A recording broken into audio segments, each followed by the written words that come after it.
Mehsana bypass પાસે hotel માલિક ઉપર હુમલો, પરિવારને માર મારી જાનથી મારી નાખવાની ધમકી. મહેસાણા તાલુકા પોલીસ સ્ટેશનમાં મારામારી અને ધમકીનો ગંભીર ગુનો નોંધાયો છે.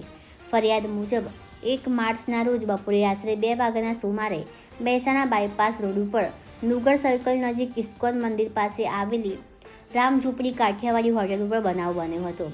ફરિયાદી રાકેશભાઈ જયંતિભાઈ મગનભાઈ રાવળ, ઉંમર વર્ષ 37, રહે lucky park society, Modhera road, Mehsana, પોતાની હોટેલ ઉપર હાજર હતા ત્યારે આરોપી તખાજી ડાહ્યાજી ઠાકોર અને ભાવેશજી રમણજી ઠાકોર બાઇક ઉપર આવીને પાર્સલ માટે રોટલી અને શાક તાત્કાલિક આપવા માંગણી કરી હતી. તે સમયે હોટેલમાં અન્ય ગ્રાહકો બેઠેલા હોવાથી ફરિયાદીએ થોડો સમય રાહ જોવા જણાવ્યું હતું. આ વાતે આરોપી તખાજી ઠાકોર ઉશ્કેરાઈને ગાળો બોલવા લાગ્યા હતા. ફરિયાદીએ ગાળો બોલવા ના પાડતા તખાજી ઠાકોરે કાઉન્ટર ઉપર પડેલા શાક કાઢવાના ચમચાથી ફરિયાદીના માથાના પાછળના ભાગે હુમલો કર્યો હતો.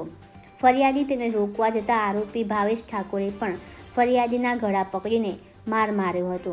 બાદમાં તખાજી ઠાકોરે હાથમાં પથ્થર લઈને ફરી ફરિયાદીના માથામાં માર મારતા લોહી આવવા લાગ્યું હતું. હંગામો વધતા ફરિયાદીના પિતા, પત્ની અને દીકરી વચ્ચે છોડાવવા આવતા એમને પણ આરોપીએ માર માર્યો હતો. જતાં આરોપીઓએ ફરિયાદીને અને પરિવારની જાનથી મારી નાખવાની ધમકી આપી હતી. આ બનાવ અંગે મહેસાણા તાલુકા પોલીસ સ્ટેશનમાં ભારતીય ન્યાય સંહિતા 2023ની કલમ 115(2), 352, 125A, 351(3), 54 તથા જીપી એક્ટ કલમ 135 મુજબ ફરિયાદ નોંધાઈ વધુ તપાસ હાથ ધરવામાં આવી છે.